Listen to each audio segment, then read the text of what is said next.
Happy Wednesday, guys. Today's home workout is a 5-round workout of 21 air squats, 15 sumo deadlift high pulls, and then 9 hand release push-ups.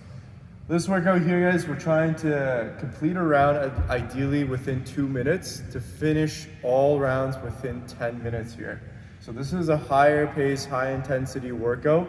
The air squats should be continuously done throughout the workout, so no breaks in between those 21s. 15 sumo deadlift high pulls. This weight was supposed to be a 65 for the guys, 55 for the ladies, that were prescribed in class. If you have something around that, that'd be perfect to use. If not, just find any object you feel comfortable doing that sumo deadlift high pull with, and keep your intensity high on that one. So quick, fast, full range of motion reps there for those 15s. Then in the 9s there, hand release push-ups, we want to keep that moving, maybe break once or twice in the later rounds, but in the beginning we're going nice and fast. So I say 2 minutes a round. If you can push to go a little faster, I encourage you guys to go to that pace. Try to get to that pace that's a little bit uncomfortable, but you can maintain it by that 4th and 5th round. Let's get into that uncomfortable pace and try to finish off there. This one's again supposed to work on intensity rather than working on trying to be consistent throughout a long duration of time. Okay, so want to be fast on this one, keep that heart rate nice and high, and it should feel that burn as you're doing this one. After the workout, we're going to finish off with some stretches, lizard stretch and a Fragon stretch. This one's good, kind of opening up that hip, getting nice and deep in the bottom of that position. And then the Fragon stretch I really like because it opens up the groin. I feel I use this before squats sometimes, and it helps me kind of get into a better position. And it's a good kind of cool down to kind of relax the muscle tension if you have any, especially after those air squats and sumo deadlift high pulls. You might be a little bit tighter in the legs there since you're going fast. So it's good to kind of flush it out with that stretch there. Overall, hope you guys enjoy this workout and the afterburner. We'll see you guys next for the warm-up video. All right, guys, so we're here for that warm-up. We're gonna start off with some quick joint mobility for those ankles. So we're gonna do some lateral ankle tilts. So you're gonna stand in that hip width stance, then you're gonna put that foot forward that you're gonna go for those tilts with. You're gonna stay nice and tall, look straight ahead, and then you're gonna roll that ankle out to the side. So in that lateral direction, really slowly with a nice flow to it, so make sure it's not really choppy. I don't want you guys going way too fast out to the side. Really try to focus on the ankle joint rolling out to the side and then back in again. You're gonna do 5 on one side, then switch your stance, do 5 on the opposite side. Again, go nice and slow, looking straight ahead and staying tall. Then we're gonna go into medial tilt, so we're gonna roll that ankle inwards this time. We're gonna go into a wide stance here, bend the knees a little bit, and we're gonna roll that ankle inwards, then back to that center position. We're gonna go 5 again with that left leg, and then switch 5 on that opposite side. So again, focus here is really trying to move that ankle inwards with the medial tilt, and the lateral tilt, we're trying to push that ankle out to the side as much as we can. After that, guys, we're gonna get into that warm up. So we're going into 3 sets here. We're starting off with a quick little complex 6 and 6 Spiderman lunges plus a side kick through. So kind of from that animal flow you might have followed yesterday. That's one of the moves you'll see there, guys. We're gonna start in our push-up position. We're gonna bring our foot forward into that lunge position here. We're gonna drop that elbow down, feeling that stretch. Then we're gonna bring that foot back. Then we're gonna lift that one leg up, get that foot through, making sure that elbow's locked out, my hips are all the way open, my foot is out. Bring that foot back into the center position, and we can do the opposite side. So bring that foot to that Spiderman lunge, back here, then we're gonna roll out to the side, hips open, then back to that neutral position. So 6 total on, 6 per side here.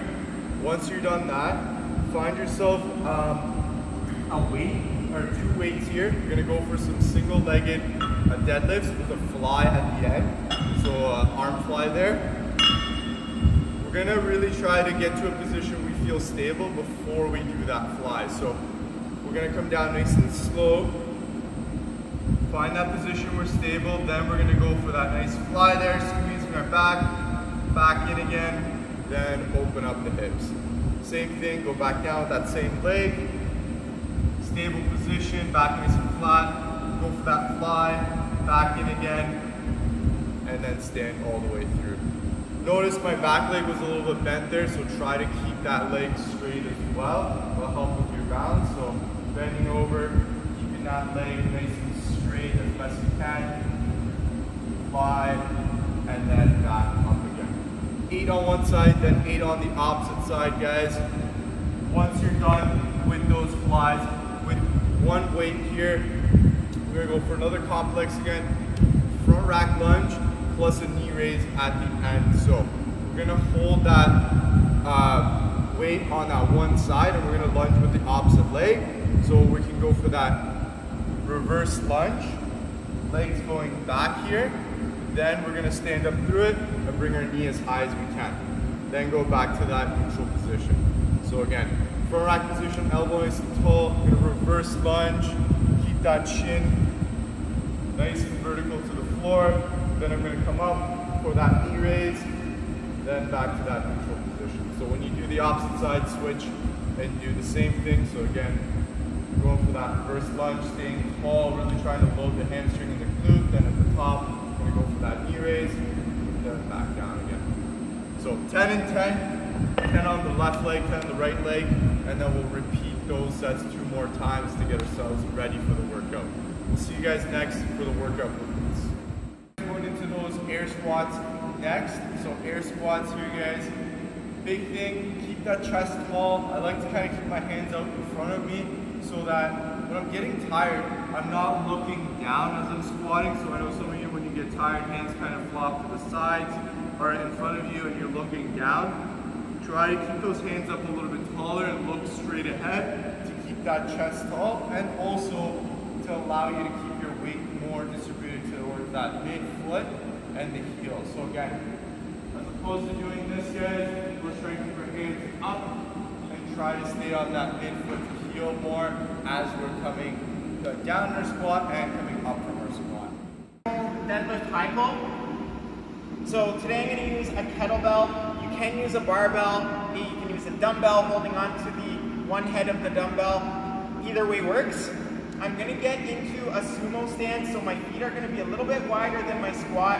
My hips are going to hinge back. My shins are going to stay straight in the air, and I'm going to make sure those shoulders are nice and flat.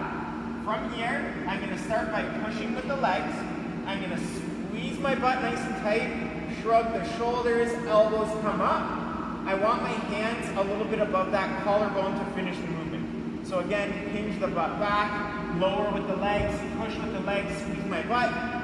Use that momentum to drive my weight up. If you guys feel comfortable, you can start stringing them together. So I'm squatting down or deadlifting down as the weight comes down.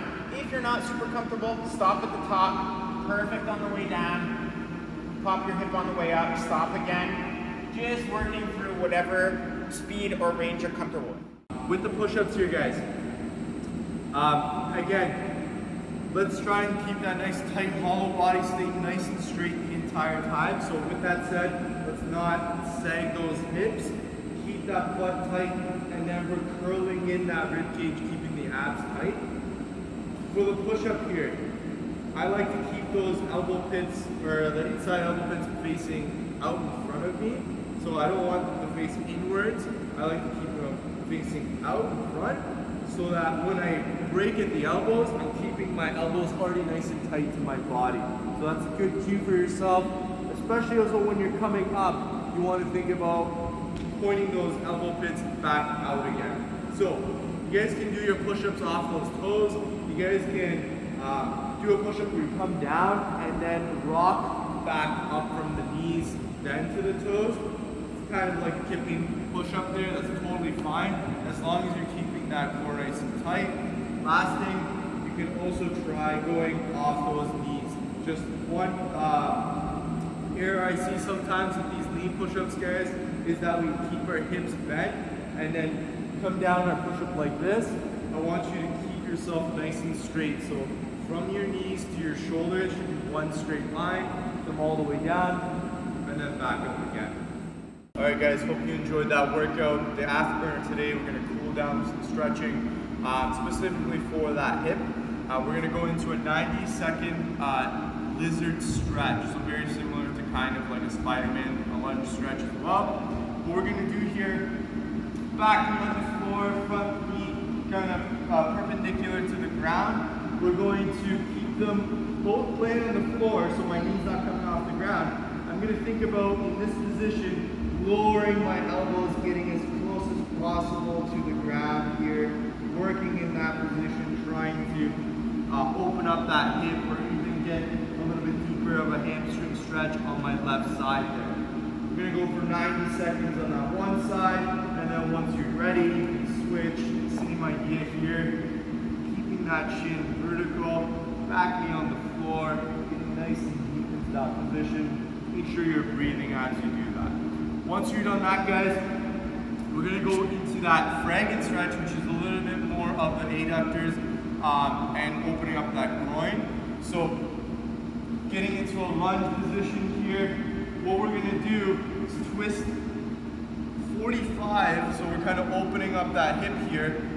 Then we're gonna reach out in front of us, so in that 45-degree direction, and then push our hip back. And as you do this, you should feel a stretch in that groin area, a little bit in the hamstring, depending on how tight you are.